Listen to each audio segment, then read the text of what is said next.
But welcome back to Aether Eternius, a dark side of the Foundry. Last time, you guys split the group into 3 parts. After discussing what your priorities should be in a little cafe owned by the enigmatic owner that only gave you the name of Shub, at least to Tiberius. Everyone else has no idea what her name is, because he hasn't told them. And you kind of had a little powwow about what should we focus on, what do we need to do, and that didn't really get anywhere. But instead, you decided to kind of split up and kind of do your own little things after you learned that Flix has a rather sizable debt to the Waterlord. Also, not my problem. Sorry, and you guys pretty much confided that going to the Plane of Water is bad news right now. Flix and Freya's kind of headed off. Flix got into a bit of trouble with trying to escape from Freya's. No. It involved a bathroom window. It went as planned. Eventually, you had to track down an old man that you had connections with to get your teeth fixed because you hurt them pretty bad trying to bite a brick wall. As planned.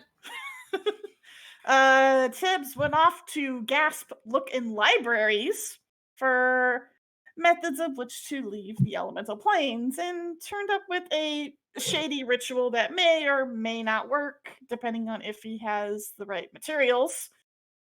It came from Amadeus's library. It's a 50-50. A 50-50 pretty much. But and then Rose and Various headed off to get Various some new clothes, considering the fact that his wardrobe got a little tarnished in the fight with Enel. You did find an Aarakocra who was going to kind of get you some new clothes sorted out if you went and did a favor for him, which was a delivery to the Elemental Lord of Void. And off the clock, you guys managed to do this after entering the Tarnished Throne and realized that there's some history of this place and the guilds. You can actually read that, and in the, I believe, the documents. But they met the Elemental Lord of Void named Aeon. They learned that Enel was also one who cleaved the throne in two, and anytime they got close, the wounds that they had been inflicted by Enel started to hurt. Ion really didn't probe much from them. They took the package and they were on their way. As of right now, Tiberius is on his way back from visiting Amadeus. Where was Flix and Freus when we left off again?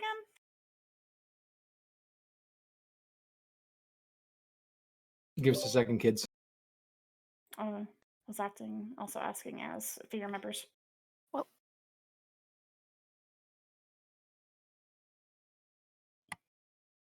as it's saying, on a park bench in the right, enjoying pastries and the kind of Feydark. waiting in the Feydark Commons, kind of waiting for everyone to kind of show up.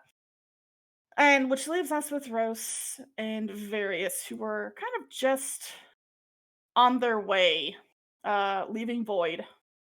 Well, leaving And the leaving the palace. Leaving the palace, and essentially have come into this. I would say you guys are almost about to leave. Is when we're going to start you guys off. So let me get some sound because we are in Void, which means the only thing you hear is a low droning sound at the back of your conscious.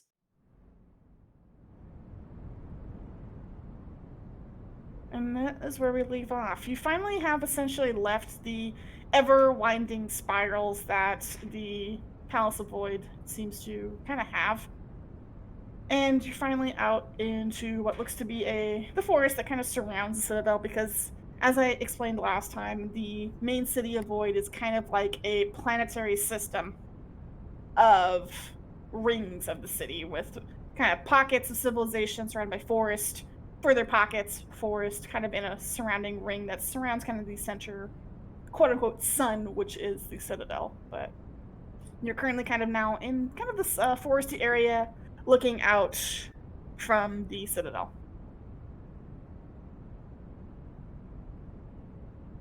Just checking off the clock to make sure. Yeah. And we are leaving off with Various and Rose.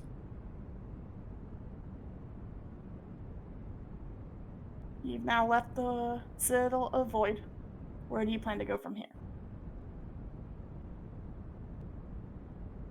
Oh, that was a rather cordial visit, all things considered. It's like, You're okay. yes, it likely was, but like I said, this place doesn't seem to be held in the grip of some sort of crisis like Wind was. Mm-hmm.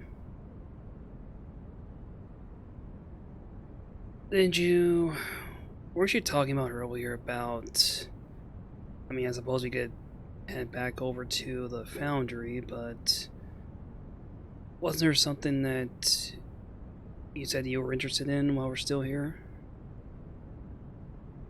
Yes, when I asked about places where I might be able to find members of. He starts to say the name and stops himself. Mm-hmm. Someone's family. They said that this was a plane that could potentially hold clues. And then there are those two that we spotted following us. Mm-hmm. Well, where would you suppose we start with all that then? I'm going to be honest, I don't have the foggiest. Go ahead and both of you give me a perception check. Just checking. Okay, I do work. Okay, sorry. I can hear you. You're good.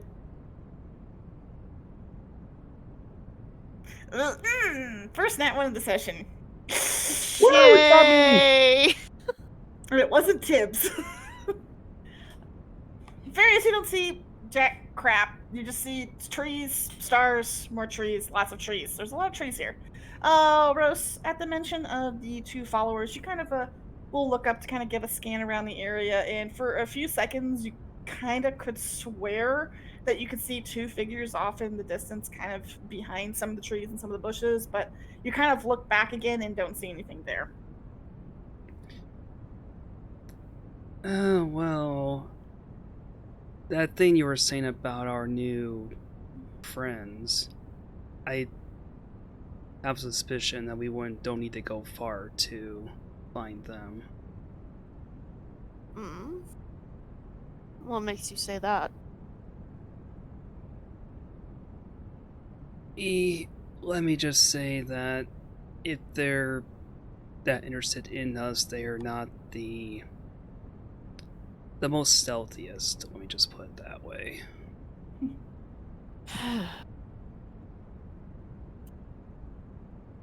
Well, how do we approach this? We just go up and say hello, or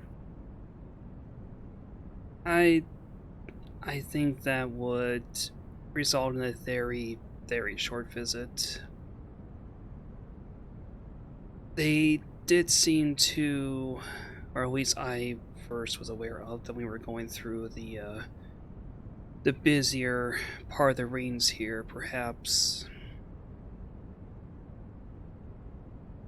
it would be wise to head back over that way, and if, assuming that they're still tailing to that point, then we at least know that we genuinely have their interest.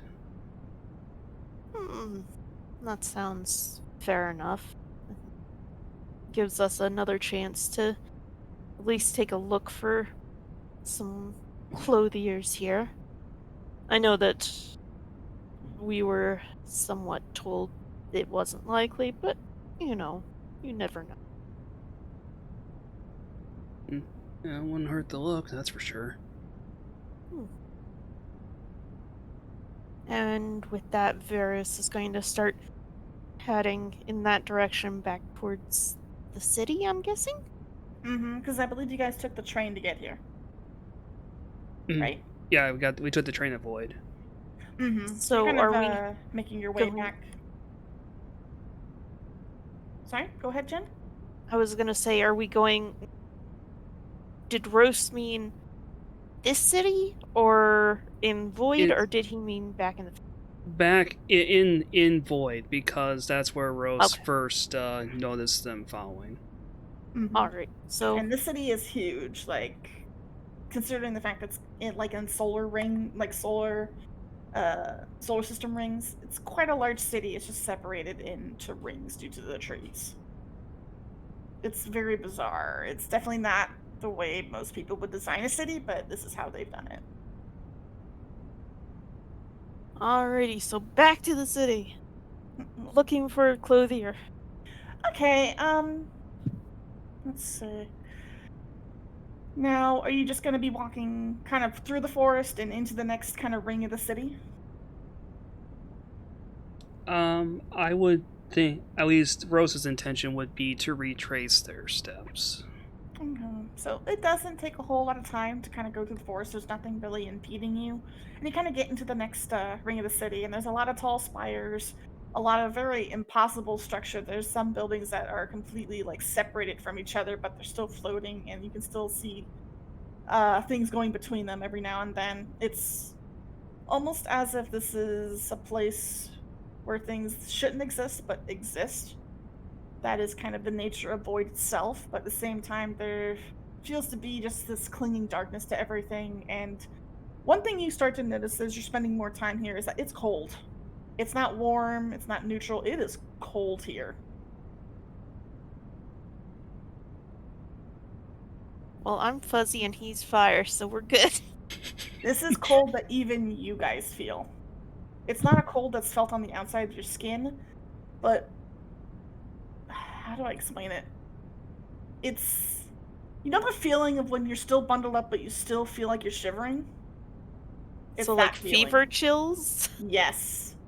Oh, Oh. wonderful! It's the cold that seems to seep into your very soul. Soul cold, the best kind. Mm-hmm. Super healthy. Why do I feel like I swallowed an ice pack? Hi, Jelly Bean. Did you just wake up? Hi, buddy. I'm not sure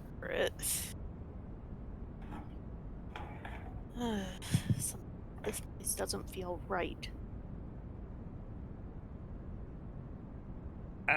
I mean, if we're going to start talking about things around here that don't feel right, we may be here the rest of the day, but I digress. True enough. I would Any say s- that as you kind of wander, you're not finding really any cloudier shops. You don't find a whole lot of shops in general, considering the fact that Plane of Void seems to not be very much of a commercial style plane. You do find a few bakeries here and there. You find a lot of sweet shops. That's definite, but they're kind of spaced far and in between. And in fact, a lot of the buildings you're starting to notice are actually housing. But that's how they appear on the outside, at the very least. And at least from the outside, you can tell that several of these buildings are just connected in like every shape or way possible. Are our tailors still there? You don't see any, not here. There's one big thing you also don't see. You don't see any warnings specifically for outsiders. Like, in other planes, you've noticed that sometimes signs in restaurants and this, like, they'll have warning signs for outsiders saying things that are safety, things that are not. You don't see any of that here. Let's get some baked goods, Rose. Oh, I still remember the cake. Do you remember the masks? Possibly.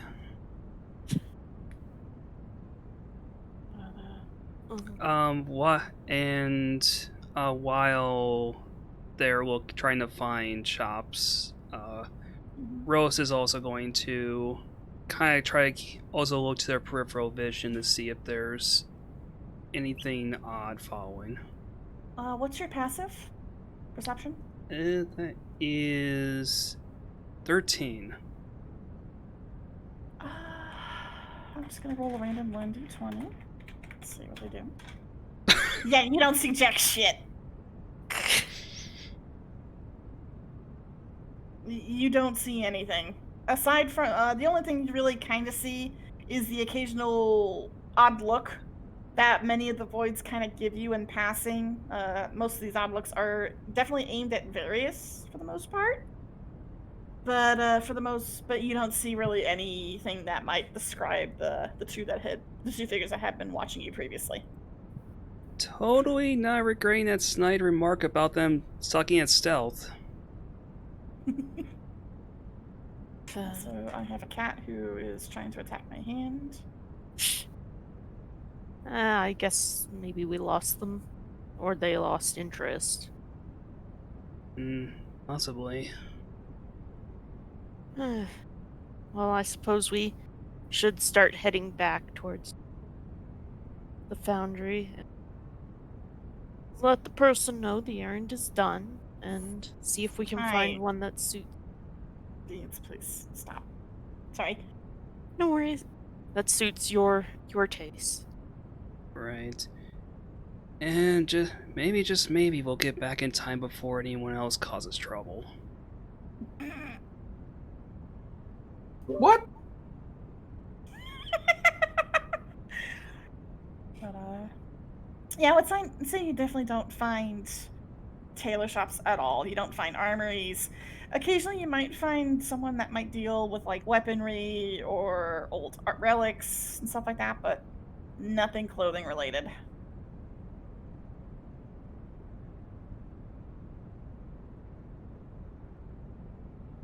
And this kind of continues as you go through to the next ring. You don't really see much.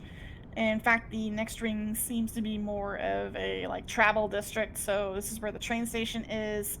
You see a lot of kind of different, I would say, like trading outlets that seem to be kind of catering to other villages here in Void. Especially here, you see odd pieces of what I could best describe as space debris. So you see some shops that are selling actual literal hunks of meteorites and stuff like that, or tablets that have been broken from lost civilizations that happened to fall into a black hole and fell down here. A lot of weird and bizarre things. In fact, there's even a vendor that seems to be selling strange. You think there might be fruit, but there's some eyes on it, and there's some. Just maybe it's best that you don't go there. Rose is actually going to take some interest in one of those meteorite stalls. Okay, well, it's not so much a stall; it's more of a shop. You kind of can walk down a small little alleyway into one of them, and you can definitely see that there's like on different pedestals and stuff like that. There's different hunks of meteorite. Some are made what looks to be like an everlasting ice. Some look to be contained in spheres that look to be boiling hot still. Some look to be literal rocks, just giant rocks, but they're listed as meteorite geodes. Rose is gonna look for the shopkeeper then. Okay, you don't quite see anyone straight up, so hold on. Let me do something real quick. How hard are you looking? Like, are you looking for a person, or? I mean, that would be their idea. Would be like, yeah, someone who is, maintain the store.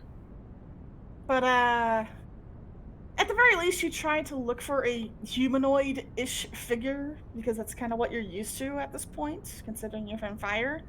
You don't quite catch any eyes at all. In fact, as you're kind of browsing the section and kind of keeping an eye out for a shopkeeper or anything, you instead feel as if the shadows themselves move, and kind of, you see it move along the wall before you notice that is the shadow of a person. it's not your shadow, it's someone else, and it actually starts talking to you and you don't actually hear a voice. You just make out words, but it seems to have no actual voice. It's just a literal talking shadow as it kind of asks what you're looking for. Yeah. I saw you specialized in these, rather unusual rocks, and I was curious.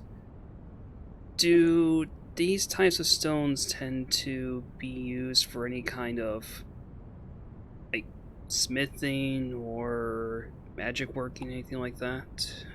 The shadow seems to make a pantomime of kind of looking like it's thinking for a few seconds before it moves along the wall, along the shelves.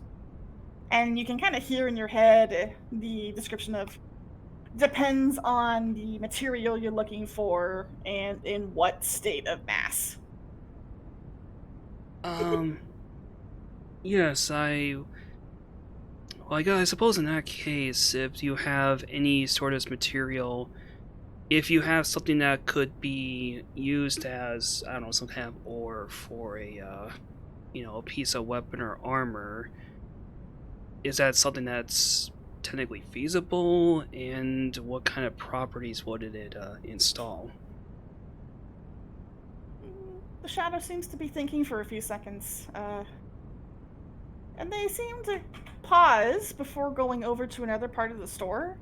And it looks to be the geodes, the meteorite geodes. It's like, and they kind of mention, or at least you think they mention that some of these might hold particular materials inside, though it's kind of a bit of a crapshoot.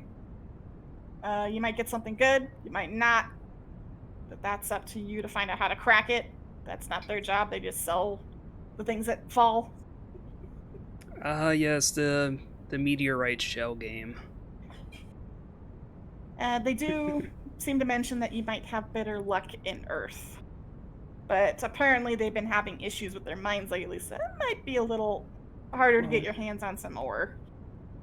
oh, yeah, I did hear of some difficulties in Earth recently. That's partially why it's caught my attention, was that I'm always on the lookout for new and unusual materials to be able to maybe use to give to others a passion to gear. Then, what would you say out of these geodes here? Which one do you think would be the most substantial for that? Hmm. The shadow doesn't look to pick any of them up. It doesn't seem capable of doing so. But it does motion to one about medium-sized looking geode. It definitely seems to be more round in shape, almost like a clear, like smooth sphere. And the shadow mentions that, well, considering the fact that most of this is from different universes, alien civilizations, the only real way to tell is if you take it to someone who can identify what it's made out of. Oh, interesting. And the shadow does mention that there might be someone here in Void that can do that. They're, like they said, they're just a peddler of these things. They don't look into much of these, they just kind of sell them. Hmm.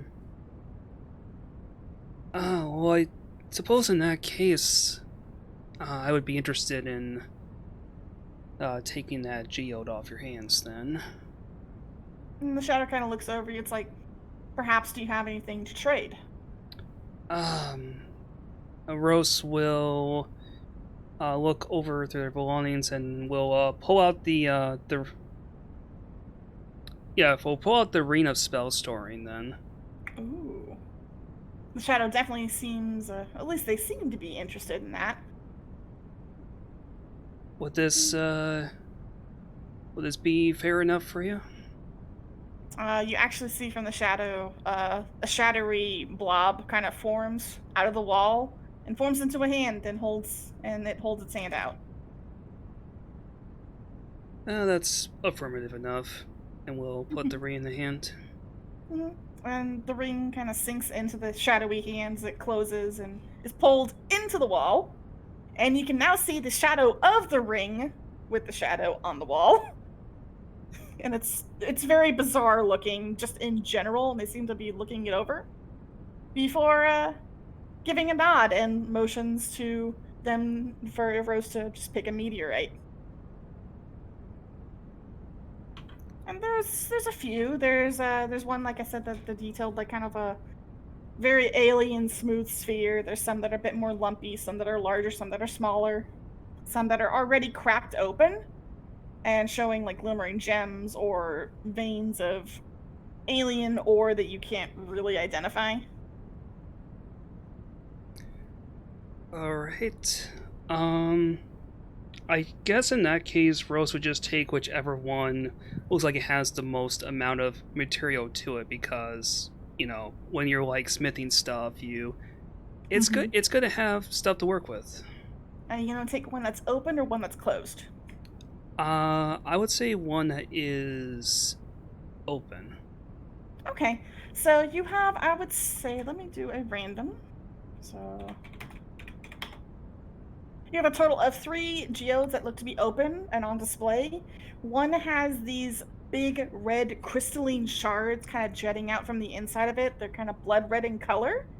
They do give off a faint glow. It's not hot, but it feels as if it drains your essence the closer you get. The second one has this kind of limestone, kind of lime green ore. It's not as spiky or crystallized as the other one, but it does seem to almost be more of a liquid, and you can feel a faint aura of air coming off of it, kind of like a small, like very, very light breeze. And the third and final one has almost a shimmering gold, like kind of flecking throughout the entire meteorite itself. It's very shiny and seems to glow lightly.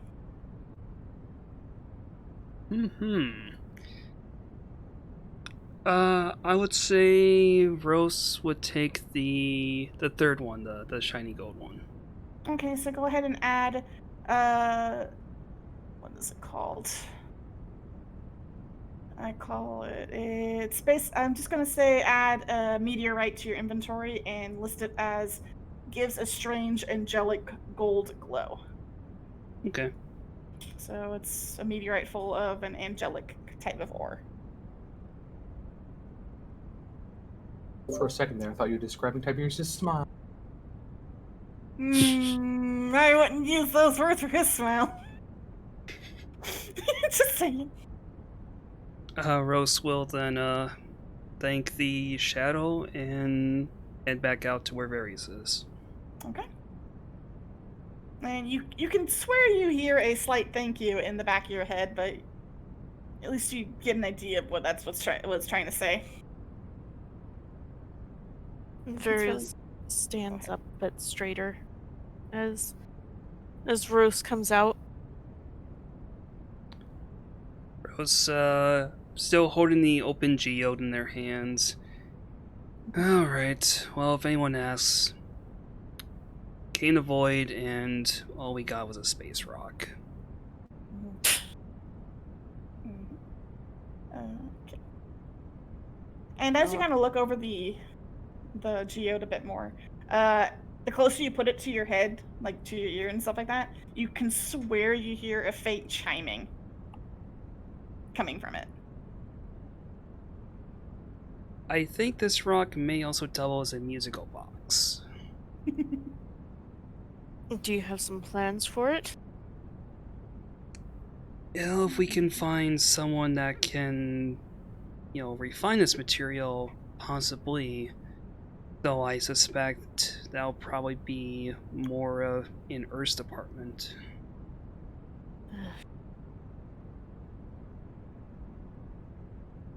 But for now, it's let's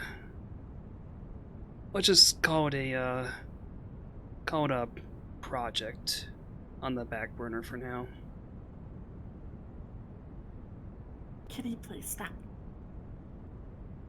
Very Jellybean well. keeps trying to go in front of my screen. Oh no. Thanks, Kitty. Anyways, we suppose we better get ready for the train then. Yes, let's head back to the Foundry and I love the fact that I'm looking in chat and Chippy's like, shit, that's the ring that Tibbs wanted. And he's traded it away. I love when that thing like kind of works out. But yeah, you guys begin to head back. Are you looking for anything else in particular? Or are you just heading straight back to the train station? I think back to the train station. Yeah. Okay. And I'd say nothing really impedes your progress. Most people tend to actually avoid you as you're kind of walking over toward the train station, kind of down to the side of the street. You notice that anytime you come kind of in the path of the void, they kind of move away from you. Oh, well, this seems familiar. Hmm.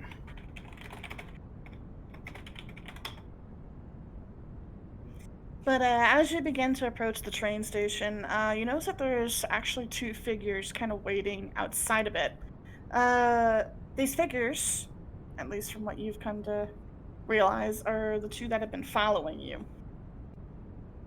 They don't seem to be looking directly in your direction, but they do seem to be rather inconspicuously waiting, because one does definitely seem to be looking at you two before being tugged by the other into not looking at you.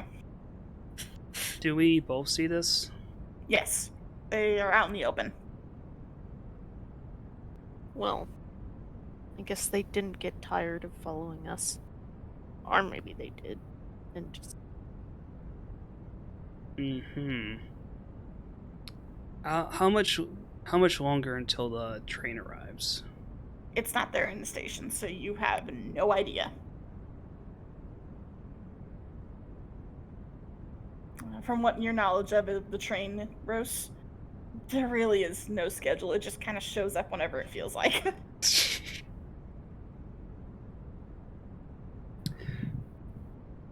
All right, I suppose we should get this over with then. After you.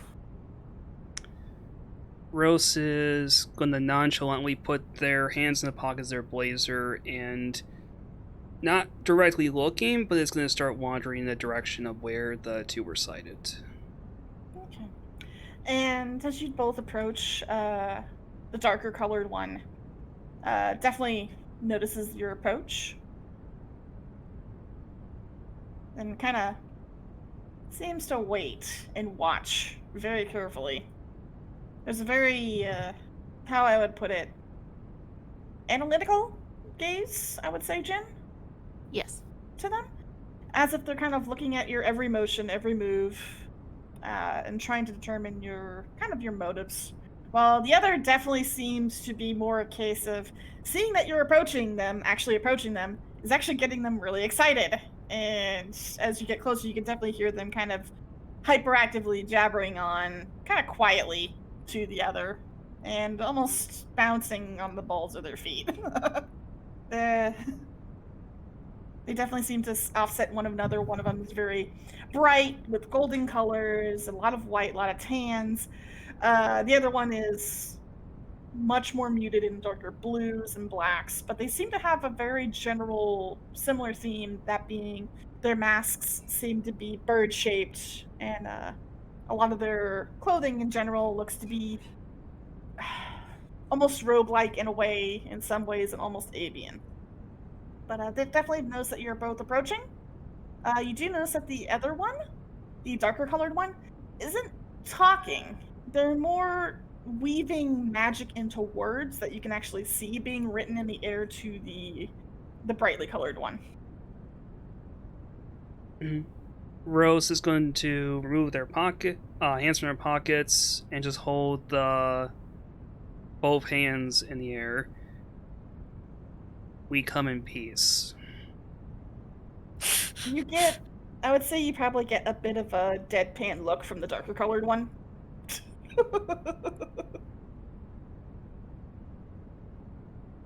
How would you like Montu to react, Jen?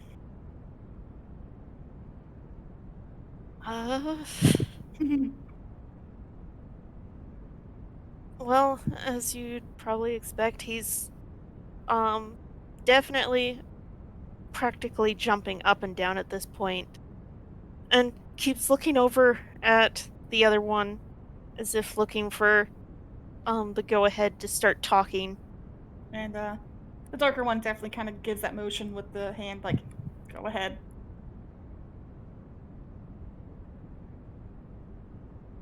They do kind of write in the air briefly. It's like, try not to be too loud. But Kansu especially knows that's not gonna work.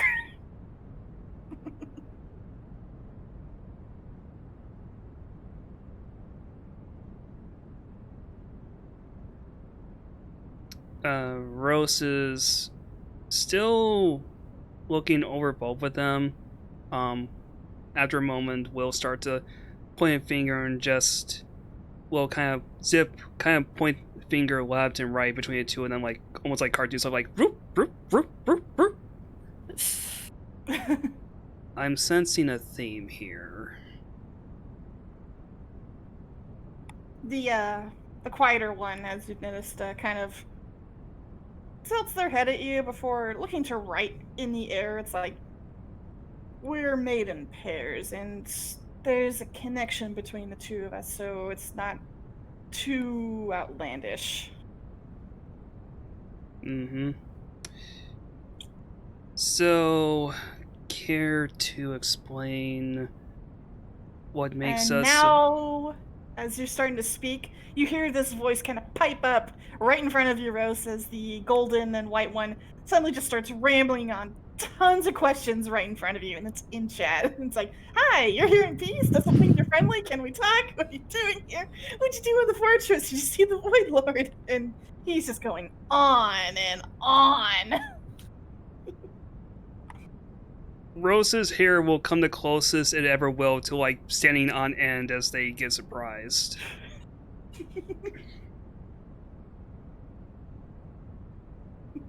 Well,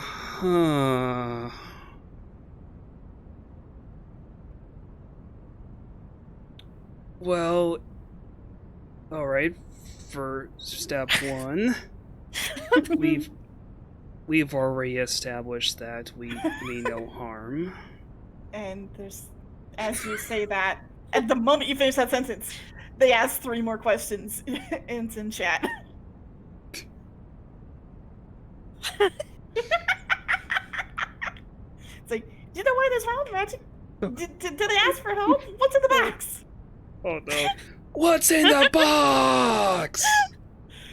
As this is all going on, you can see the darker colored one kind of look at Darius with a bit of an apologetic look. And you just see Montu basically bouncing up and down, looking up at you, Rose. Rose takes a moment to contemplate each of Montu's questions. Better hurry. Montu's gonna ask more. Better hurry. So I gotta make sure I'm reading chat right here. But Rose will say, yes, possibly, depends, still depends, yes, maybe.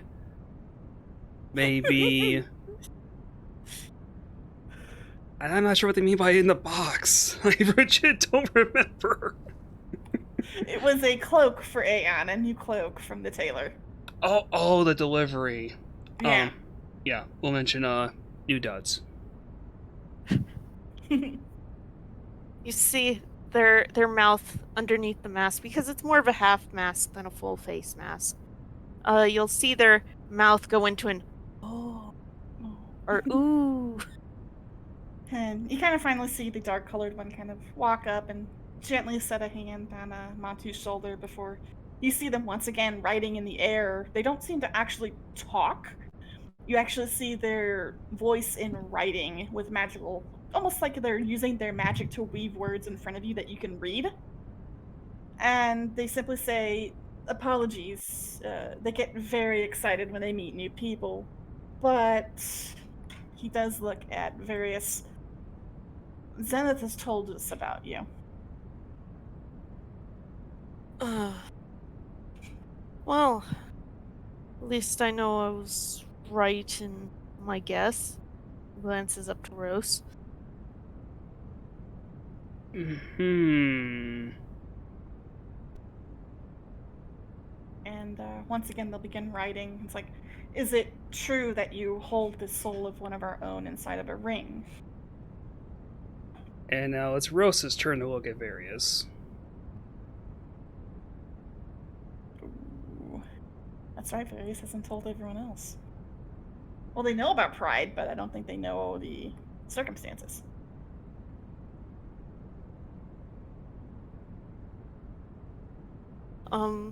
Various is their ears are pulled back a little bit, and yes, And they'll begin. not my doing. But the dark-colored one nods, looks at Monty, looks back at Various, and we'll begin writing again. It's like, may I see it?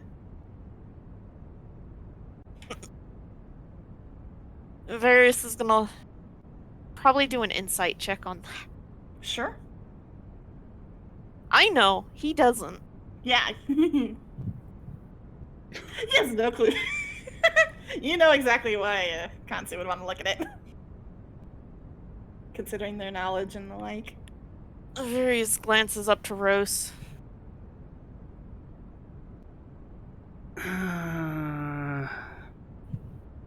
Can Rose also do an insight? Sure. What would you like the DC to be at, Jin? I think that's good. So, yeah, you have an inkling that this darker colored being wants to take a look at it because they might know something about it, and you can kind of get that sense that maybe they might know the machinations behind, or at least they think they know the machinations behind the ring itself. But they do seem to have more knowledge than you might think. This is the best way I can describe it. Because Kansu's smart. Kansu's very smart, and he has some knowledge behind him. Mm-hmm. Rose is going to look over to Various.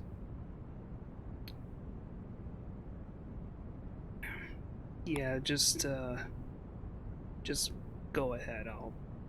I'll make sure nothing goes awry with it.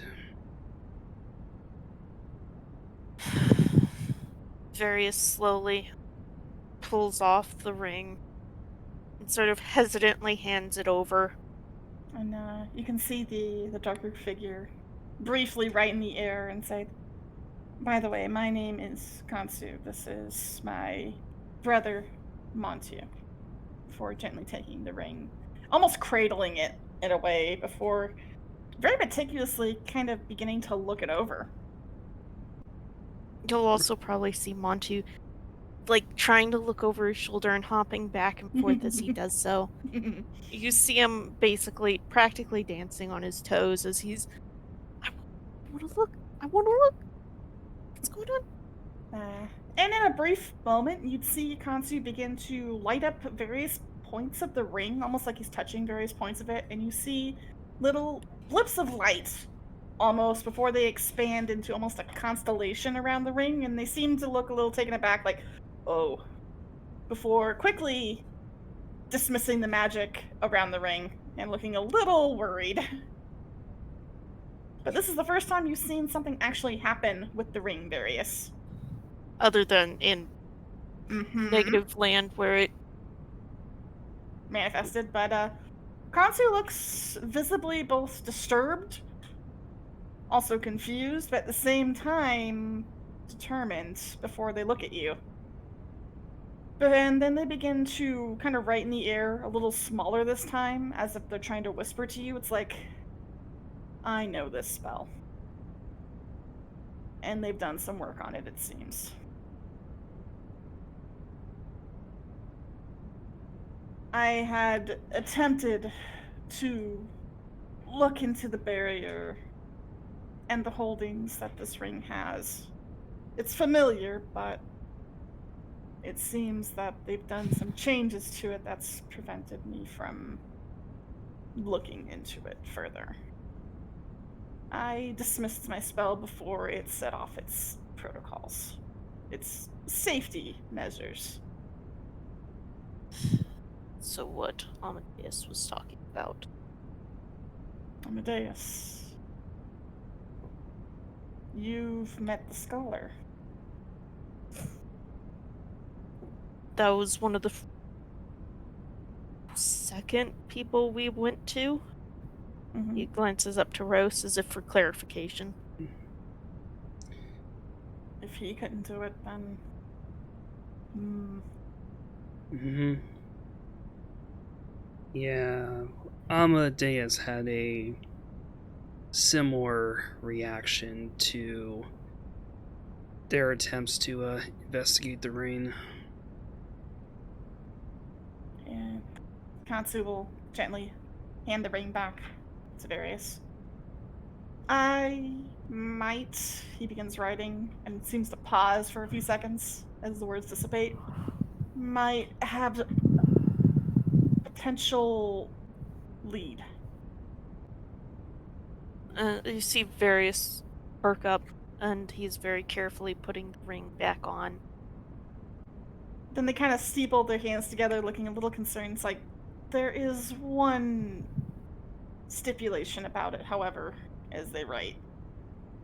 The person that might be able to fix this, to undo this particular spell, or has the connections to do so, often requires steep payment. What sort of payment are we talking about? The person, in general, to give you an idea, perhaps, is the Lord of Water himself. You may not seem it. I know, and Kansu kind of holds his hands up as he's writing. It's like, he may not seem it, he may not look it, but somehow, perhaps it has something to do with his past life. He has a knack for magical spells and pitfalls. You wouldn't. The way the W's and O's, see? The freakouts. What sort of costs? I've only heard things about blue chips. I wouldn't say that he would make you pay with the blue chips. It sounds more like... Usually when it comes down to something like this, he begins to continue to write. He'll often ask for you to do something for him. And depending on the severity, it may or may not be hard, or... Like, Kansu's having a hard time trying to explain this, other than then Glacia might be able to do something. But...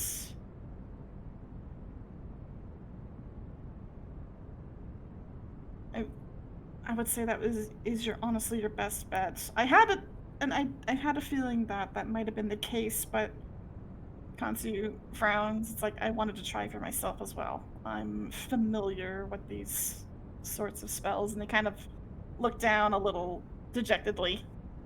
Monty would know why.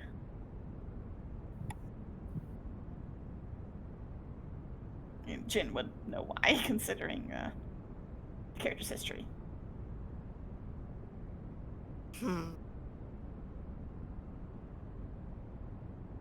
Rose Alright. just kind of gives like the like Captain Obvious glance over at Montu. It's like, oh, of course Glacia killed someone. Must be a day that ends in Y type of thing. And Kansu actually looks up and like, wait, what? No, I mean, Rose isn't saying that. It's just it's basically Rose's body language. Like Rose didn't actually verbalize that. Okay, I'll bet and wreck on that. But yeah, Kansu looks a little dejected after writing that. He knows a bit about the magic and the means that this ring shows. I am loving the gifts right now. All of the no. This is totally not the DM telling you that Glacia is Various looks more determined than dejected, tapping a finger on his arm as he crosses his arms over his chest. All right. Very well then. Kansi looks up again. It's like, how about this? Montu? How about we go and visit Glacia and tell them that they're coming? Maybe if we say something, maybe if we let him know, it'll be better. Oh, we get to go meet Yes, we're going to go meet him. We need to get permission from Father first. him? Yes. Let's go, let's go, let's go, let's go. And he's hopping around, grabbing Kansu's hands, like, come on, go! Kansi looks at the two. It's like, if you'll excuse us, and he looks at Various. It's like, we'll get him out before getting yanked off by Montu. Like,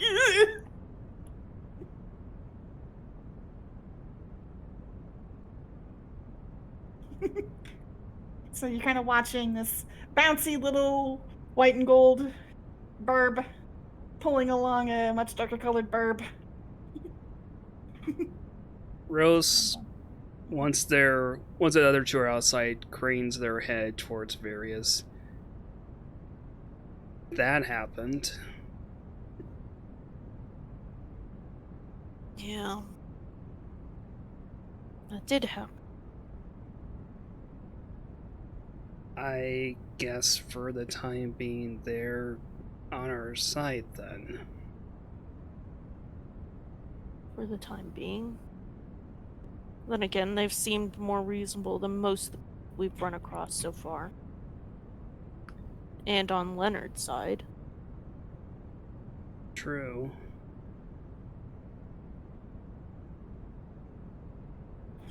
Where's that train already? Yeah. The where's moment train? you say that, you hear the telltale train whistle, the kind of a whistling tune as you see the train begin to roll into station. Right on time. Plot train! How to encourage the others to give water a try? You're really gonna run that by me? It's worth a shot. No, it may not seem like it, but they do seem to respect you. Alright, well, I don't know. I'll try to sort something out on the way back. You guys are gonna board the train? Yep. Train! And for the most part, I'd say as you guys board the train, you get kind of a car to yourself. There's not a lot of people getting on or off it. But the ride back to the Foundry is let's see, what is it going to entail? Oh no. 20. Nothing of note happens. It's a little turbulence here and there, but nothing really goes awry. It does take a little while for you guys to finally get back to the Foundry. In fact, you actually double back into Void at least twice. Like, it goes out of Void, into Fire, back into Void again, and then into Matter, and then into Water, and then back into Void again. It just starts looping through water. Mm-hmm. But eventually, I think it's probably after at least 3 loops back into Void, you eventually go through Earth, through a very strange, almost desert-like plane that seems to have just this constant storm ravaging up above, before finally finding yourself back in the Foundry. Let's get what we needed. Let's get the outfit from the Feydark, and then we can continue on to find you some new clothing. And then we can head back to the others I with have some them. things that maybe I can trade to pay off Flix's debt, and if that's paid off, then God damn it. maybe Grab that'll them. make it. Thank you. Maybe that will help others to think about it as an option. Fair enough.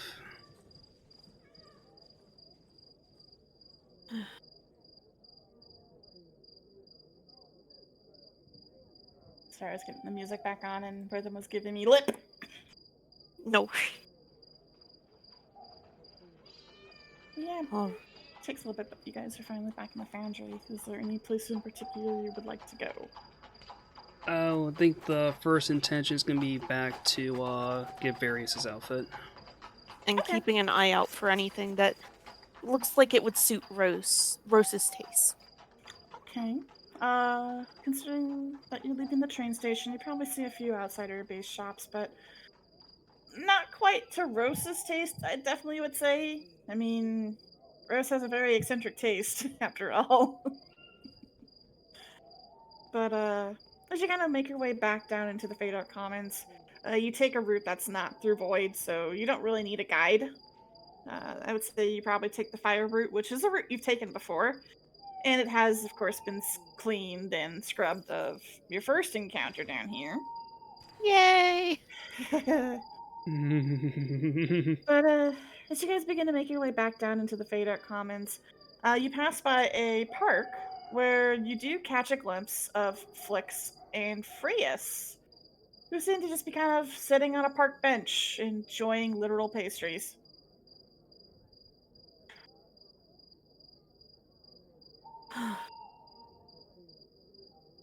Well, look who it is. Yeah, and it's not a turbulent cloud of glitter for once. I'm surprised. Well, let's wait to get our hopes up. He pads over. And Flix and Freus, as you kind of are enjoying your little treats, you look up and see Rose and Various approaching.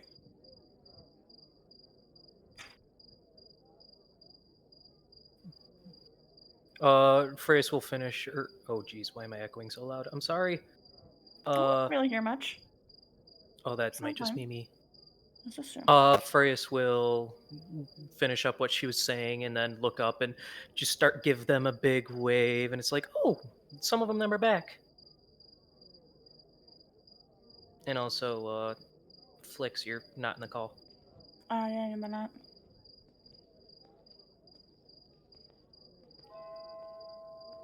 There you I'm are. sorry. I thought I was in the call.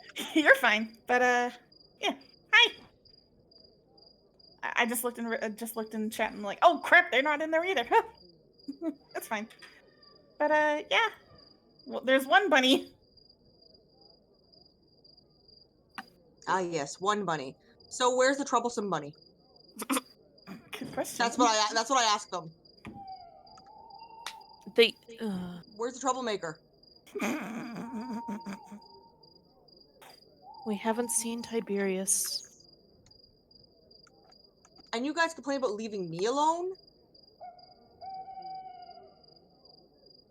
Trust me, if I had any hope of finding him at this point, then.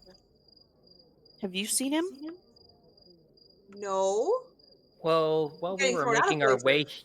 while we were doing our errands and walking around, we did see him, but I may have scared him to dimension dooring himself away from us. He's a whiner. Uh, I mean, it's not like he got stuck inside a window. you. Not Flix, that we've happened to anybody here. Unless, Rose? Did you get stuck in a window, Rose? It's okay. It's still manly if you did. Freus is like slowly just like trying to like drawing a finger over her throat, like, don't, no, please stop. Like subtly trying to make them so they don't answer. We It's were okay. It's a manly thing. Us manly men do manly things. And if we happen to get stuck in windows, I mean, the window had it coming. I'm just going to be quite bluntly honest from the It things could that be I've a been bunny told. manly So, thing too. I mean, if you got your ears stuck in a window, I wouldn't think any less of you, Various.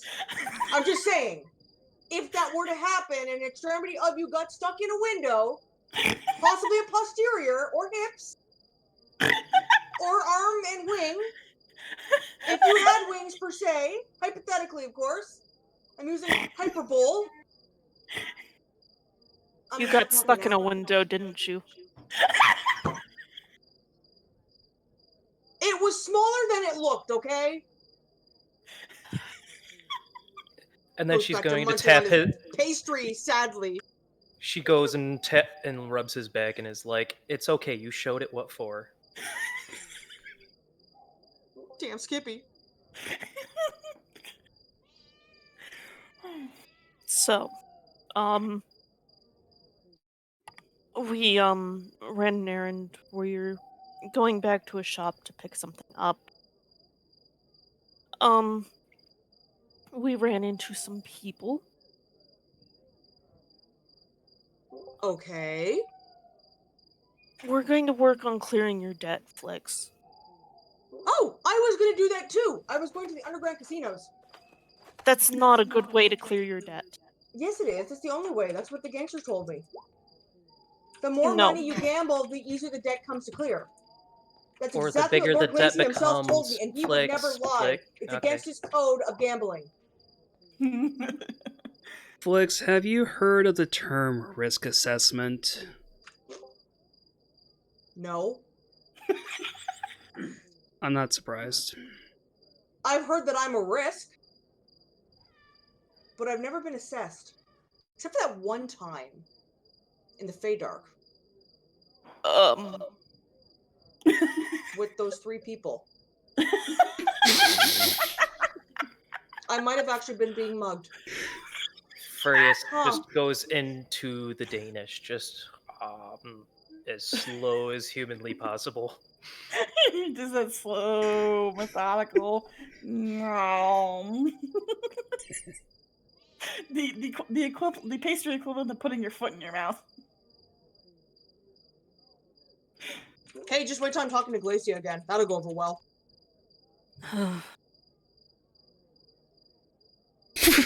I'd prefer you That's- stay away from Glacia, please.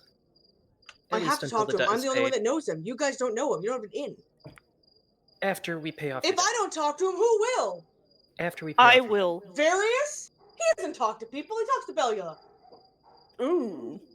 I'm the talky one. I can do all the talking. Talking for miles, for days, Flix. for hours, for Flix, years and a half. We were having such a nice conversation. I Can talk we... bigly. The best. I make the talking look like an art. I weave it Okay, into we're poetry. moving on. You said you had to go to a shop? She's already Yes. standing up.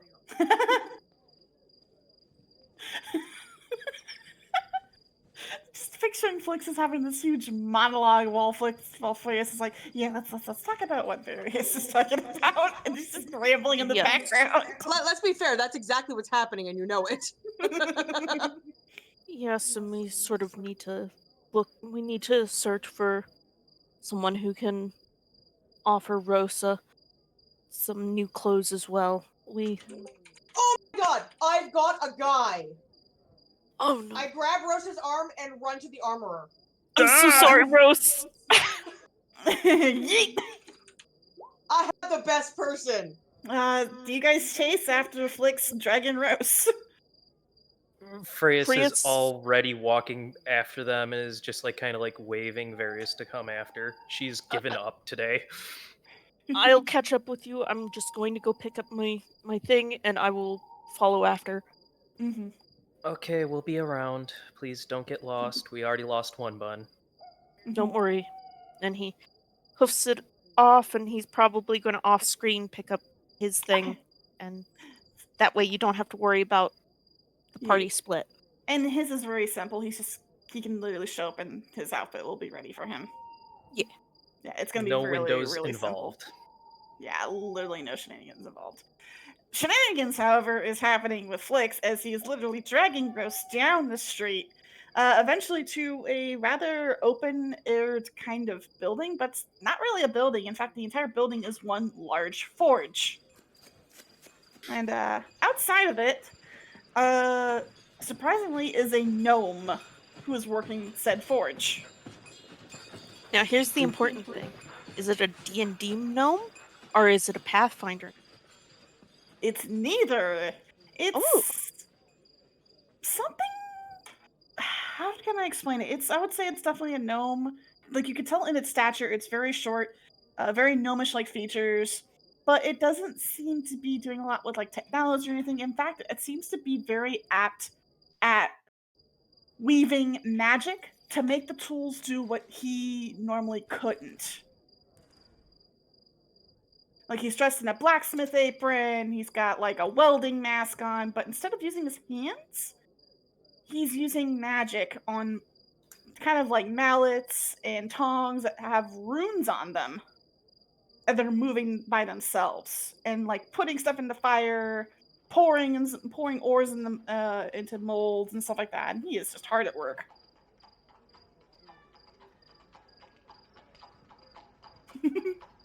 You both posted the same gift. Good job. I But won by yeah, a few Flix, you kind of seconds. drag Rose right up to this forge building. And you kind of see that the forge master is definitely hard at work. Flix, this is nice. Benedito, I've got a customer. Flex, really? Yes. And you kind of see him lose focus on one of the mallets, and it kind of drops to the floor. It's like, you know when I'm in the zone, you can't just run up to me and do that. I'm sorry, but I got a guy, and he needs help badly. So I present Rose, and I grab a tailor's the hell's the thing I have, hun? The measuring thing I've got. Like a measuring tape. Yeah, it's like a measuring tape, but it's the long rope one. I grabbed that from Truffles, who has brought it over so kindly. And I have Truffles lift up his arms so I can start taking measurements. And Rose, she definitely looked down, and this guy is like not even up to your knee. And he kind of flips the welding mask up, and there's actually a pair of binoculars there that are kind of shaded over, and the gnome has this big, massive, like, kind of mustache that kind of pops out from after the welding mask is pulled up. He is covered in soot and stuff. You want me to forge armor for a primordial? Are you crazy? Rose He needs clothes. Good clothes. Fantastic clothes. The best clothes. He's wearing clothes. Even I better make armor and clothes. weapons, not clothing. You're making my armor. Wait, what? You're making my armor. You're getting armor from place in winds, not here. Oh shit! Wrong place. You made my sword. He needs a new weapon. Something good and sturdy and strong and long. I am going to ignore that innuendo. He's going to kind of point accusingly at Flix.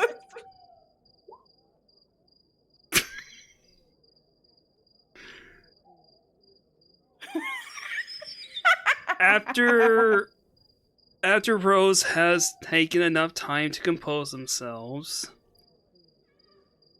so apparently you're good at smithing, I take it. The best in the Fadar Commons. Right, are you up to the task of making armor that is protective yet light enough for someone who normally dabbles in magic? Make sure it shows off the butt. You know, curve it. And the gnome kind of gives a a look kind of like staring at staring at your Rose with the bottom lip kind of jutting out a little bit, and it's like, He "Oh, goes out depends on if first. you got the materials. If I got the materials, I could probably work with something, though." You see this little short man kind of circling around you. It's like, I mean, considering you primordials constantly are changing shape, I don't think I could do something with that. Unless you kind of keep to the same shape, maybe. He definitely I'm, seems to be poking at your knees at this point.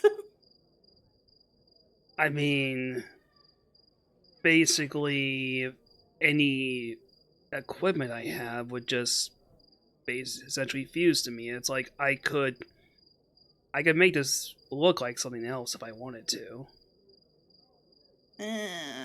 The gnome that seems to not like that answer a whole lot. It's like, I don't like the idea of making something, forging some beautiful piece of armor only to have it just change because you didn't like it.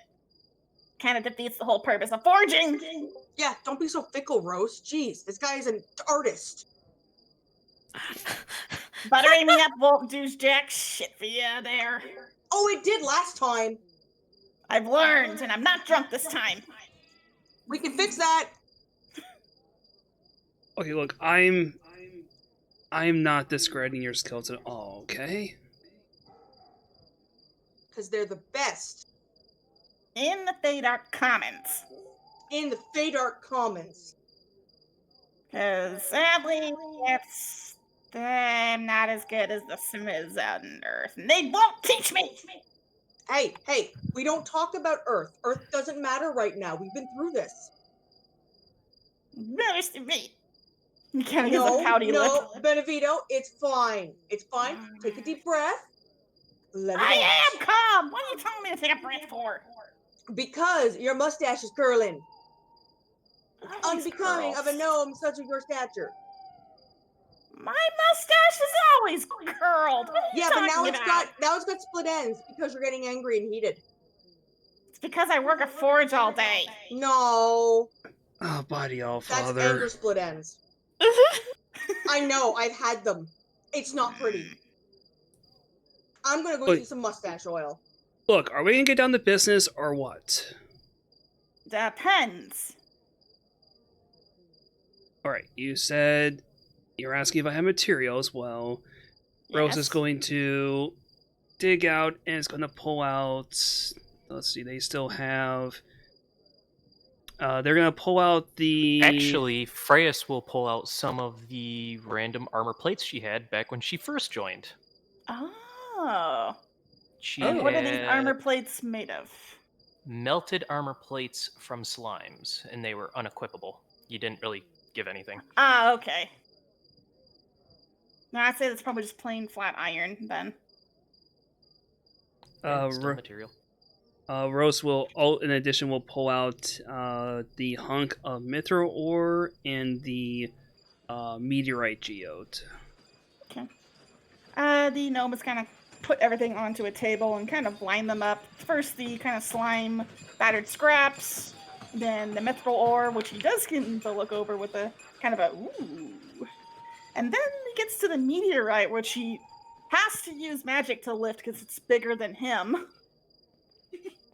And kind of sets it down on the table with a thunk. It's like, okay, I can work with the first two, but this third one, I've never seen anything like it. I might have to, Yeah. So, tell you what, I can work with the first two. Iron and mithril do mix if you heat them up to the right temperature. The third one, that one's lost on me. I don't know what that is. Well, wait a second. I guess supposedly, my understanding is that Earth might be able, some of the Earth types might be able to look into that geode's properties some more. I guess maybe there would be someone over in the Foundry in the Earth District. Might be able to shed light on that for us.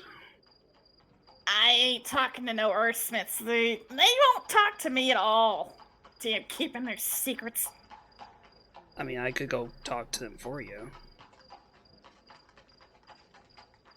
If you can do that, if you can manage to get those stubborn rockheads to actually work for once and help someone out, I'll tell you what, I'll get this forged for you for free. But I don't think that's happening. Yeah, well, worth a shot, I guess. Yeah, I could probably with this hunk of mithril, I could probably forge you some decent mithril armor. Alright, well, why don't we call that a start, and I'll see if I can pry open some of their lips over there. Good luck. You have more luck moving a mountain, literally.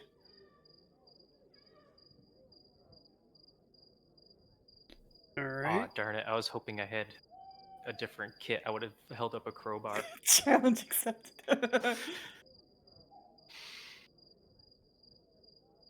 But yeah, the gnome has said that he would forge armor for free if you're able to convince an earth forger to be able to identify and show how to use the ore from the meteorite. But otherwise, he would happily take the melted scraps and the mithril ore to make you armor. It will cost you if you can't convince an earthsmith, though. Alright, well, Rose is gonna put going to the Earth District on the agenda then. Okay.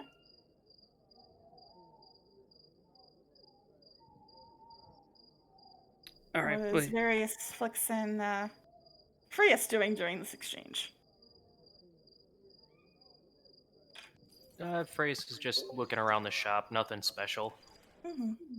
And you She see a lot doesn't of do anything. different. She doesn't do anything metal, so it's like, Yeah, you see a lot of different weapons, either in the process of being forged, different metals and ores and bins. It's pretty organized. It is really hot though, because the entire building is a forge. and also in fire. Oh wait, no, it isn't. Never mind. No, you guys are I in the forgot foundry. where we were.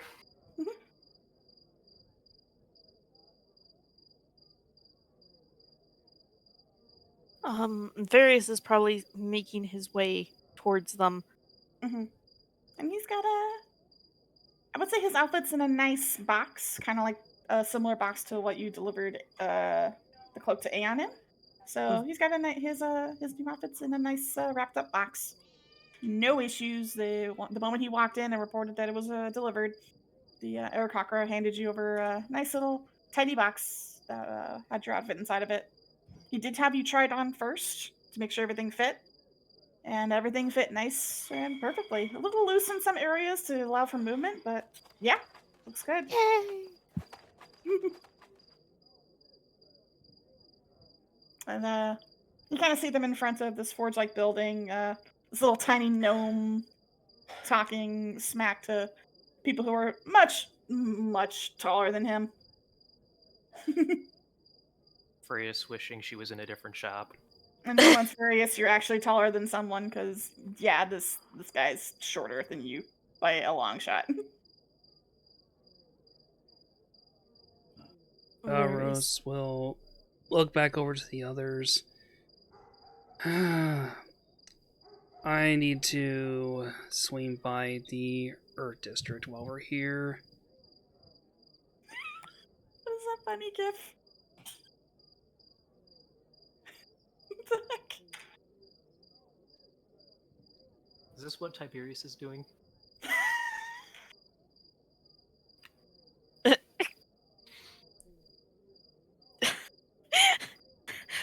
Sorry. Look at triumph on that bunny's face. Oh. We need some way to show this.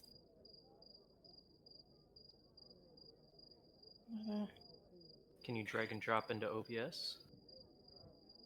I'll see if I can figure something out in the meantime. But yeah, at least the four of you guys are together. But it seems as if Tiberius is still missing.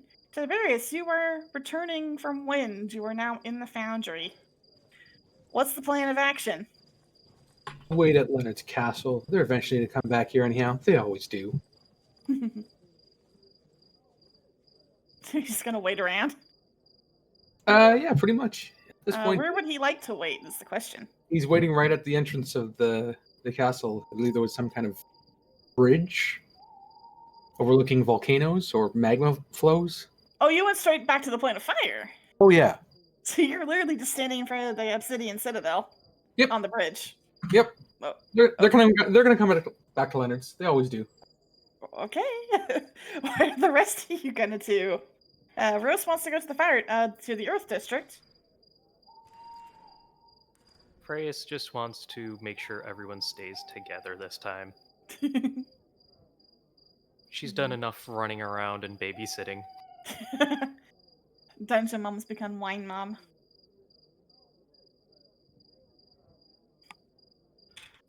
Various is going to go with and is looking through his things for things that could be traded.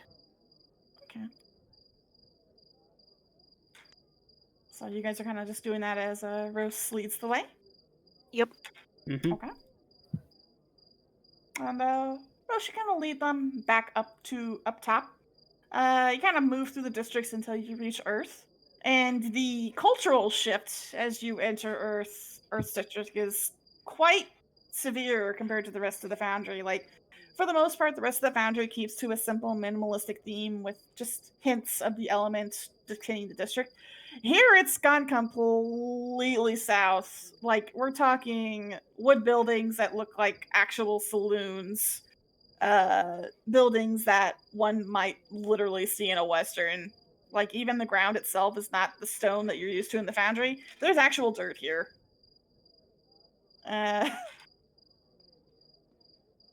It's definitely different, but there's definitely a lot of open air forges. There's actually a communal forge here in specifically. Just one large section of the district, you just see forges lining the walls. You see a lot of people working, mostly primordials. A lot of business being done, a lot of stalls open near the area, a lot of ore being exchanged. And especially near the portal, you see a lot of people occasionally coming through with carts of ore and stuff like that. Like, this is a bustling district. So let me actually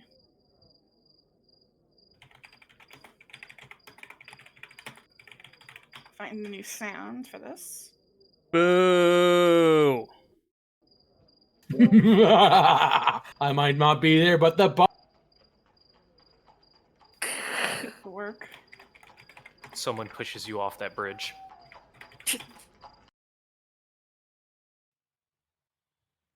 There we go.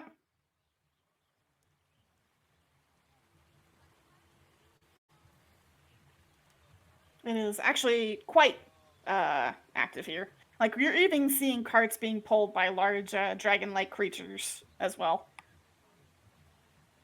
There's a heavy smell of smoke, of sulfur in the air. There's a lot of smoke in general coming from the forges. It's quite warm, too.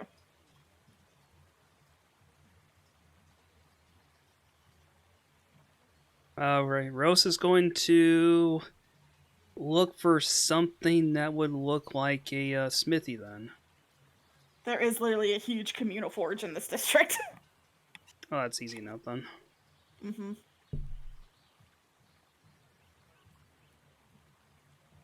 It's more a case of not where you're looking, but whom. Let's see. Would I know anybody from my time being around these parts that would I'd do that? say not earth in specific. You tend to deal more in fire and wind with a little bit of water, but you have yet to touch earth. Would I Jericho have seems to have handled earth for the most part. would I have known anybody that like a name that Jericho would have mentioned for Earth that I could try to track down? Not the forges. That's more Not the the forges? political side. Okay. But not the forges.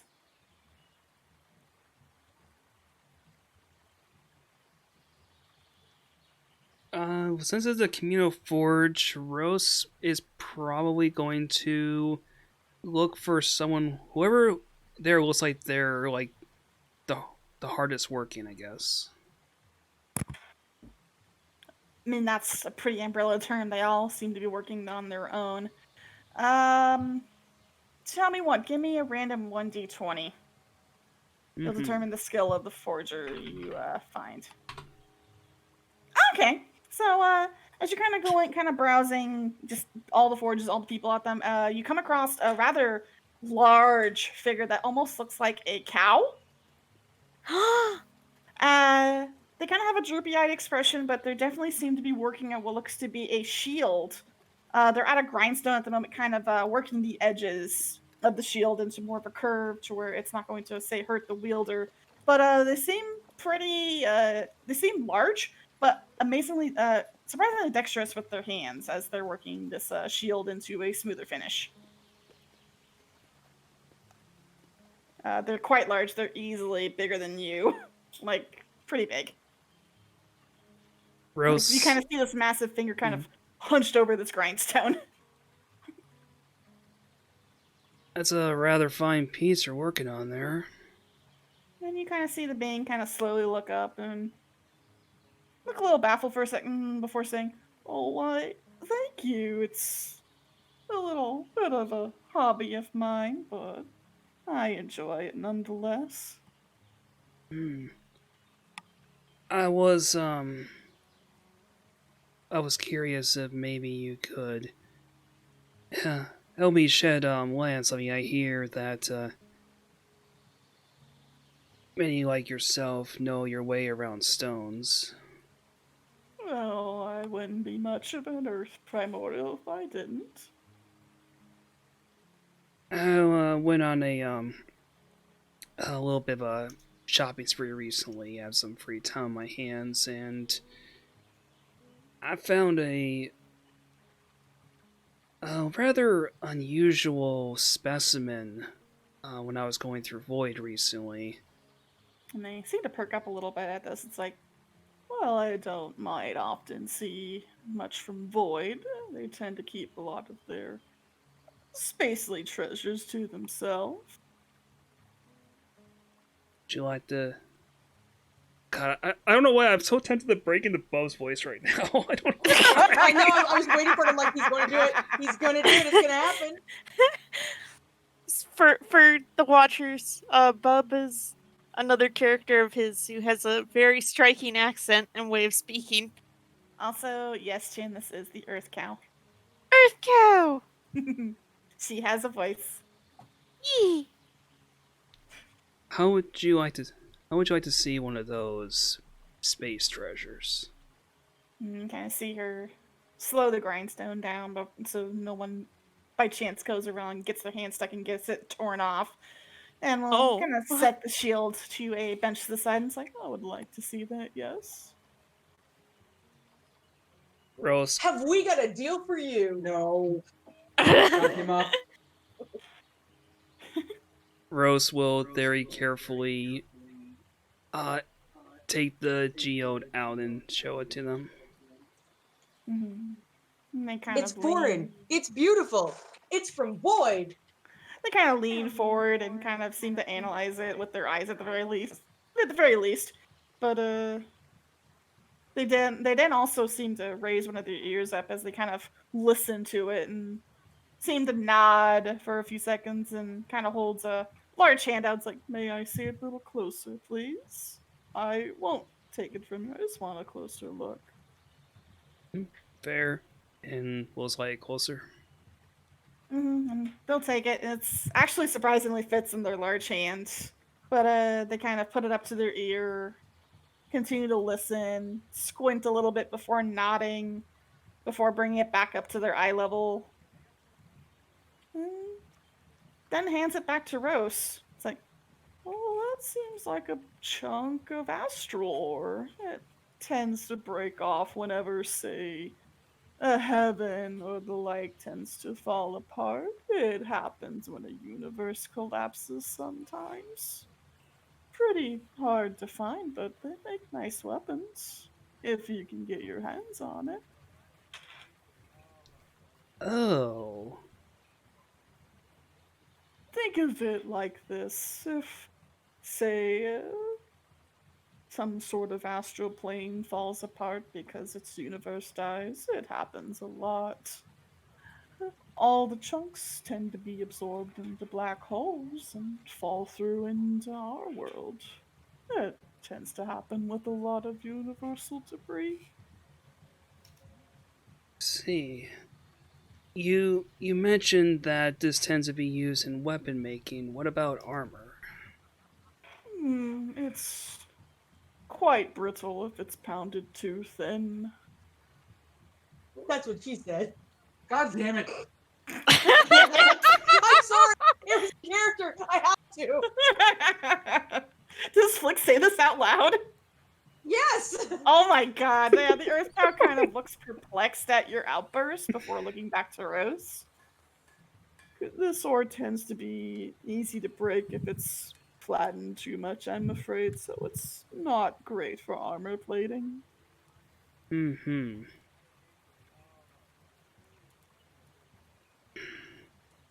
Oh, what about...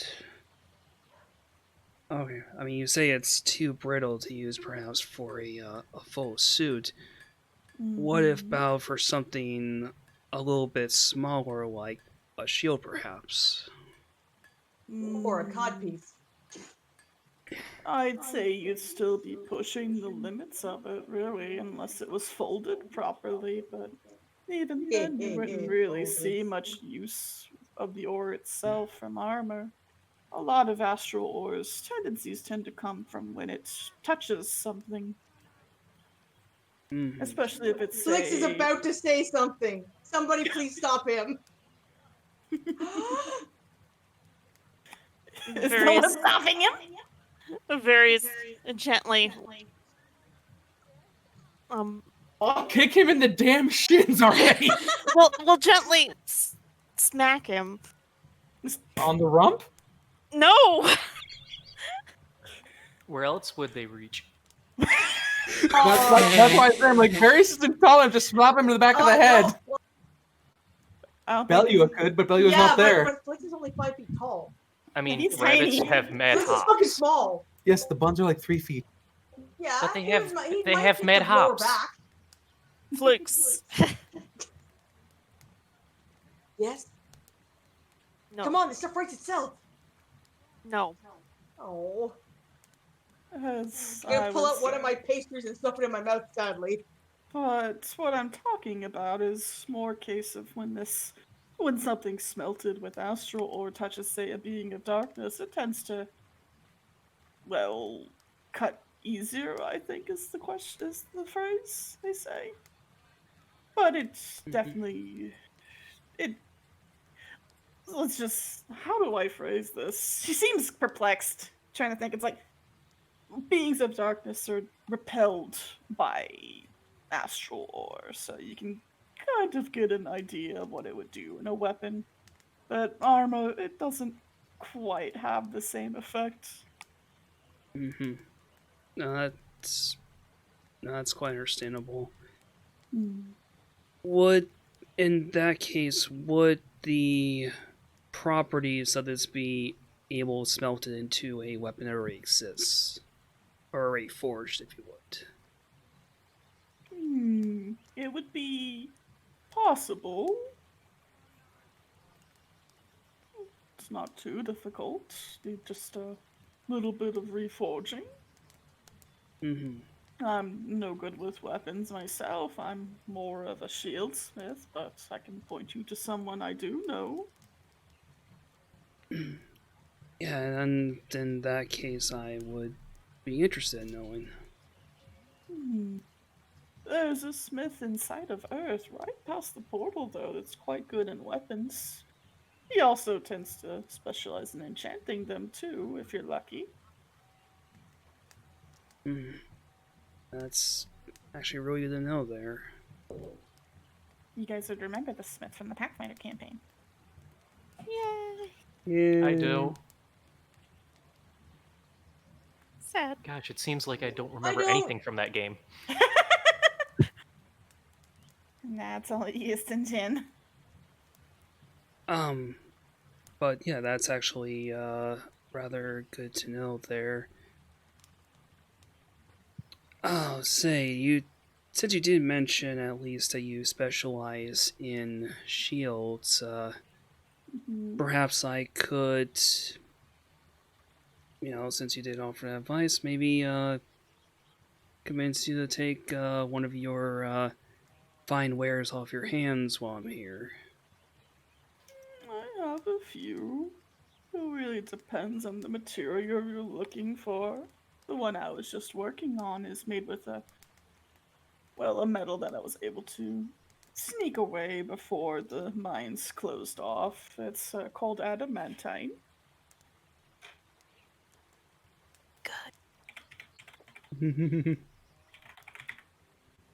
Oh, fair, fair. Is there, I'm, not exactly a rock expert, as you'd probably imagine. Is there, something, is there something worth knowing about this material? It's incredibly difficult to break and tends to be more reflective of things such as magic, yes. I see, I see. Perhaps, perhaps we can come to an agreement. I'm sure there's something I have on me that may be of interest to you. Perhaps.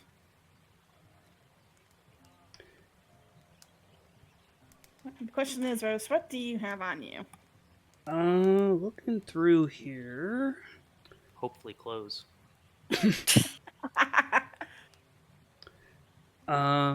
Rose will pull out the crystalline ore focus. Ooh. I believe that is shaped like a dragon's eye, right? Yes, it is. Mm-hmm. She kind of looks at the focus before holding a hand out to take a look at it. I mean, it's very mineralistic. Maybe it's up your alley. Oh, from the looks of it, it looks to be a crystal focus. I imagine putting this into a weapon or a shield might allow someone to cast magic while holding it.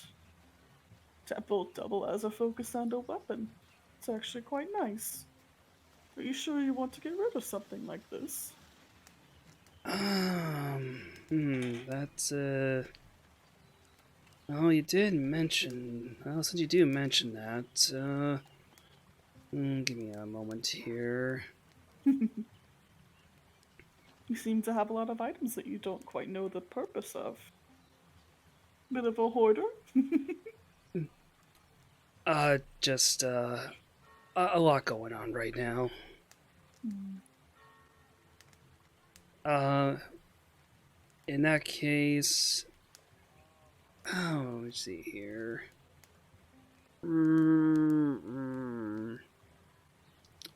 Okay, Rose will go ahead and pull out the necklace of prayer beads they've been carrying. Ooh. That's a legendary item, Rose. Oh, it is shit. That's a legendary item, if you They remember slowly correctly. put it back away. Various is going to step forward and is going to look through their things, pulling out a piece of mithril ore, Mm. a shard of crystal onyx, and glancing up to. The Earth Cow looks to be hyper focused on that crystallized onyx. Like her eyes have gone wide. Where did you get that? You wouldn't believe us if we told you. Ooh, I've seen a lot of strange things, but that's the sort of ore that only comes from the restricted mines in Earth. You must have paid quite a lot for that. Not even I have access to that. Those are for the Lord only.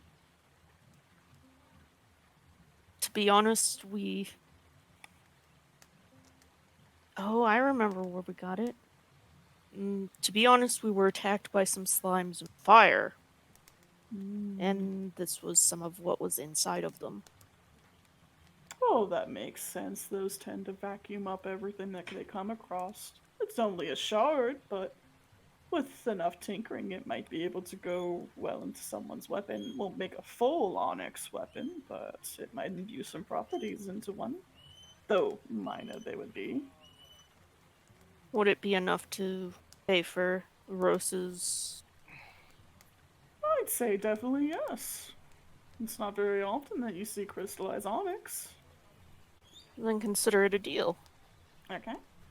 So you lose the shard of crystallized onyx. And Rose, you gain an adamantine shield. It gives +2 AC when worn or wielded. You also gain a damage resistance to slashing, piercing, and bludgeoning of 3. So anytime you take damage from those sources, you take 3 less damage as long as it's equipped. Ooh. And it gives you magic resistance. You take 3 less damage from all magic spells while wielding the shield. Mm-hmm. Thank you, Jen. Yes. I'll write it in OC for you to copy down, because it I'm- is not I'm an gonna- item. I'm It gonna is go a over to the over. Earth Elemental Mm-hmm. and hand her and flash some pocket glitter to her. No. The poor Earth cow looks very You like confused. sparkly things, eh? Oh. I'm all shine. The Earth cow looks very confused at you. Oh, what? Various will It- very gently tug on Flix's hand. It's a Fae thing. I don't understand. It always works on the girls back home. Oh, Let's go. you have a very strange friend. Yeah, so well anyways, you're quite busy. Thank you very much indeed. We'll make sure we give a good word for your craftsmanship. Thank you.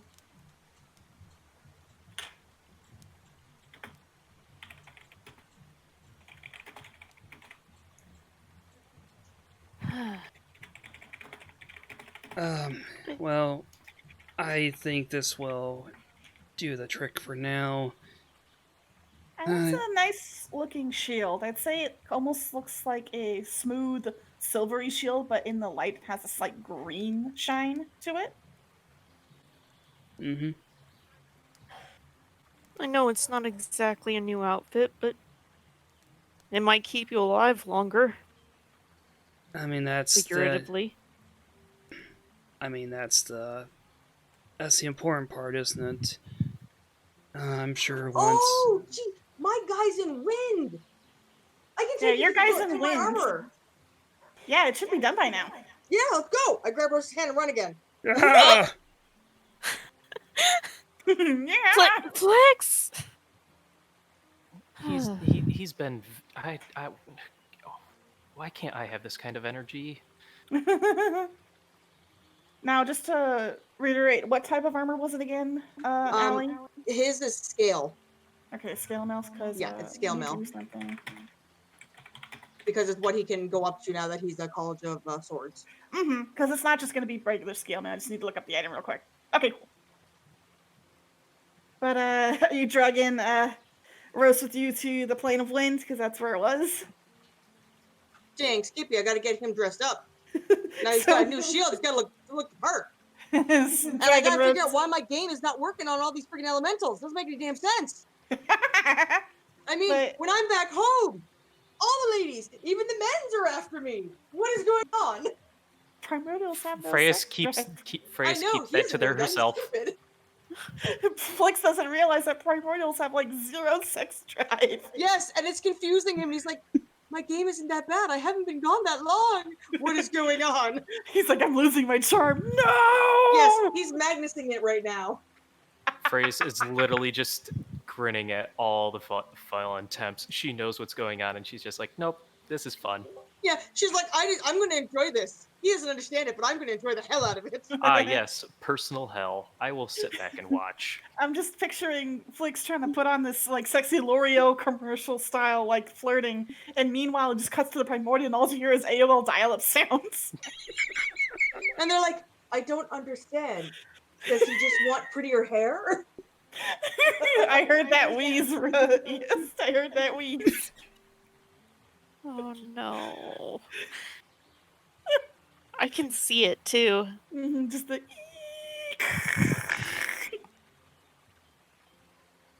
but yeah, you all see just Flix just grab Rose under the arm and start dragging him toward the wind portal.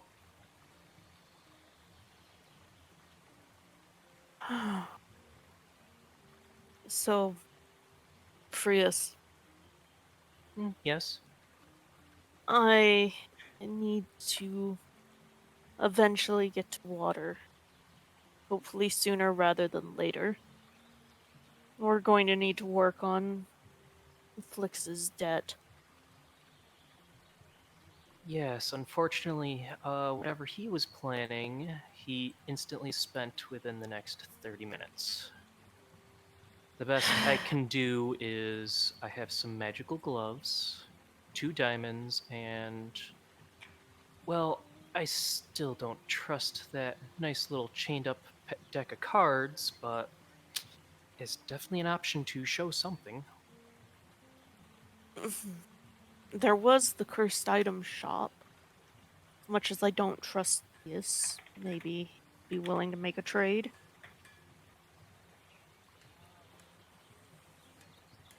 You could always find something. I've got a few things as well that I could see about peddling.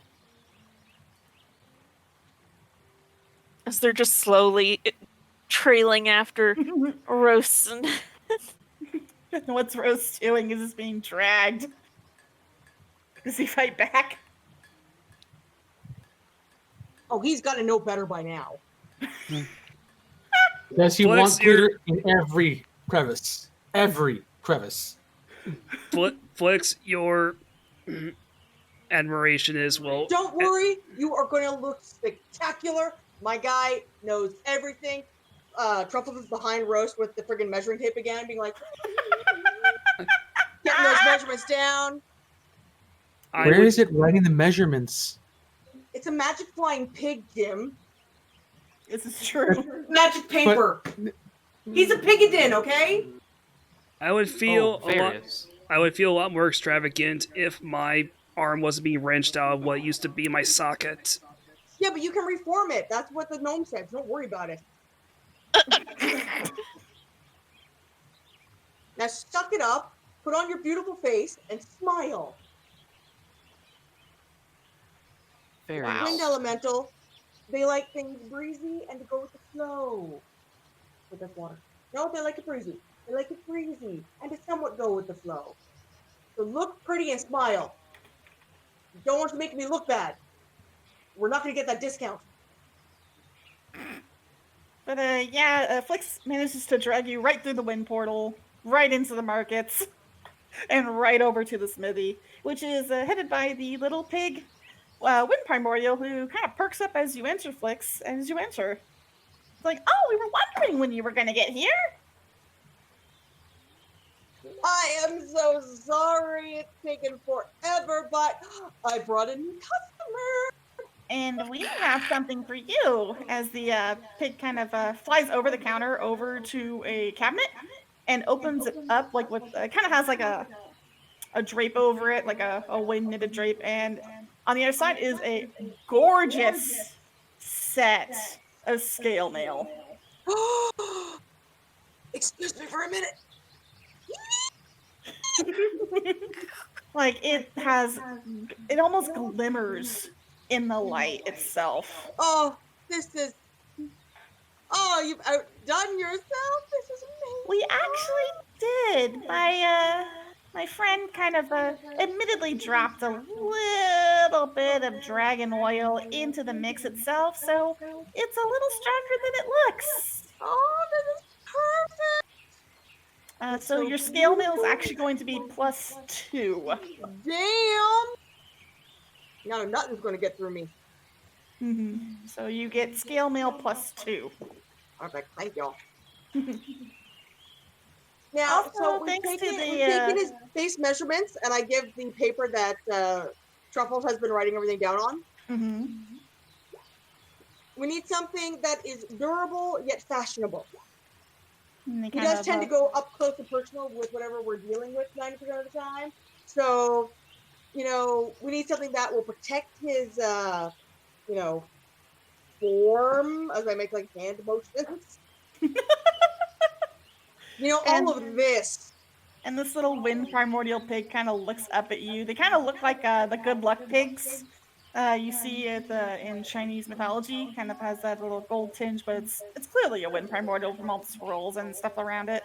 It's And it best kind pig. of looks over you, Rose, like, you seem to like a lot of movies and stuff, don't you?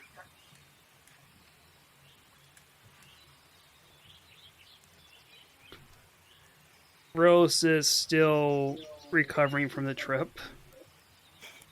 He's stunned. And you see this little pig kind of float up a little bit and kind of wave a little hoof in Rose front does of your not face. know what's going on. Hello. Don't mind him. All He's kind of father ringing tired. in. Can you hear me? What? Yeah, where is this? The little pig's kind of floating there in the air and looks deflects. It's like, your friend's not very bright now, are they? I can't help their state of mind. I mean, I try. It's hard to be the beautiful and smart one, but someone's got to do it. So I do what I can. Something about them having charcoal for brains, but then I feel like I'd get punched. I think it'd be an insult to charcoal. You can hear all of this, Rose. Wix, I'd like a word with you when we're done here. Of course! Don't worry, you're gonna look fabulous. Someone's gotta make you look good. You can't do it yourself. That's okay. We're still friends. The best. The little pig kind of looks at Rose. It's like, do you want us to forge you something? I've never really made anything for a fire.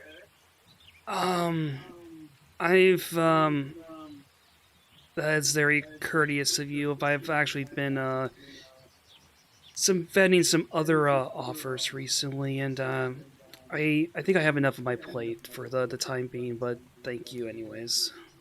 Rose, don't be rude. Well, I don't want to waste their time. I mean, You can't waste their time if they make you look spectacular. I mean, you kind of are wasting your time sitting there arguing in a shop. I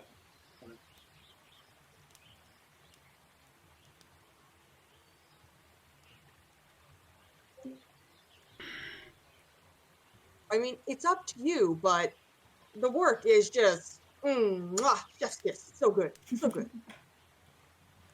Well, look, I can definitely see you put a lot of care and attention into Lex's armor there.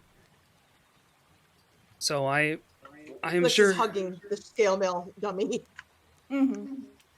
But the pig will help you get it nice and neatly off and get it nice and placed into a kind of a carrying case for it. So it gets its own carrying case.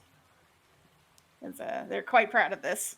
It's carrying case. It's gonna be my body. Come on. I know, but yet they're not going to let you strip it in the shop to wear it. You got to take it somewhere else.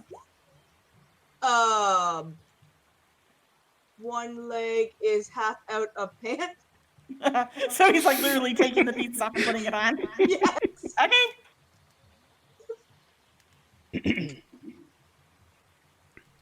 You had to say it, Chippy. You had to say it. Yes.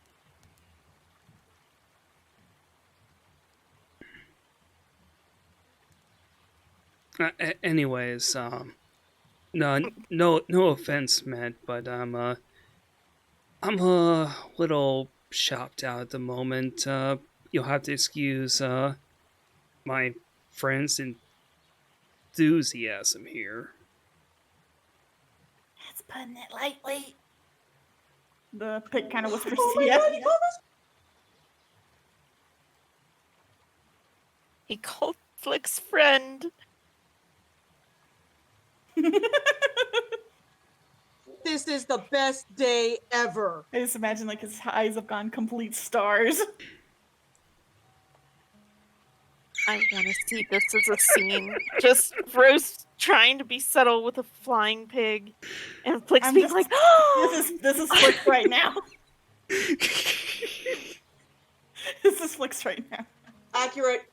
He is beyond happy. He's like, oh, I have a friend. You do yourself, Rose. Good job. Meanwhile, Flicks is like, now we just need to add boy in front of it.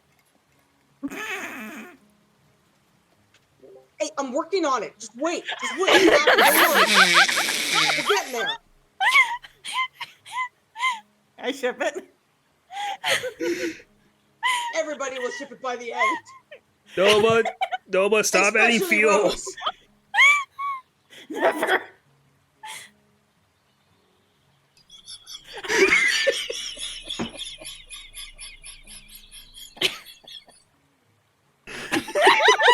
Come on. No, good shit. Part of it's still out of the water. The bad ship. It's all it's reversible. This ship. Oh, my face hurts. Everything hurts.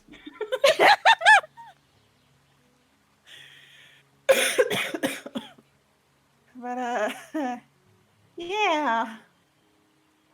So Flix, you have now put your nice, beautiful armor on, and the funny thing is as you put it on, you notice it almost has a chameleon-like effect and adapts to the colors of your new wings.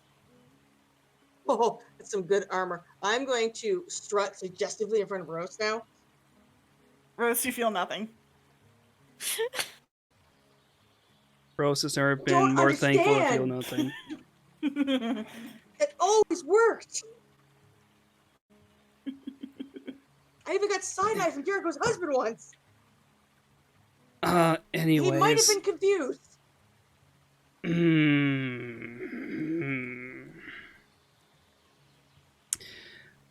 Anyways, thank you for your business. I'm sure you have other clients to attend to.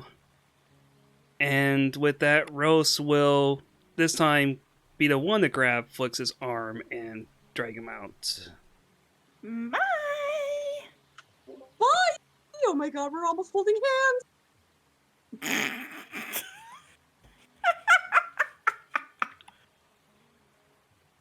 But yeah, Frius and Various, you finally see Rose and Flix come up. This time, Rose is the one doing the dragging.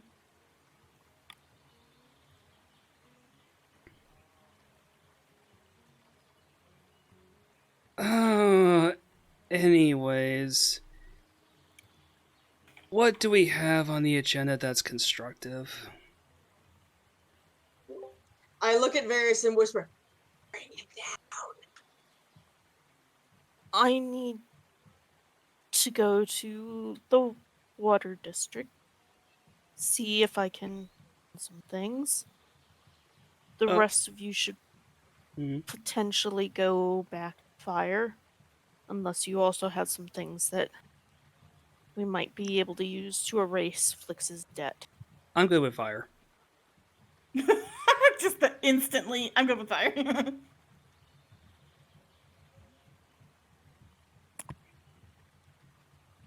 He's like, well, yes, I do want to go home where it is sane and not full of crazy pants.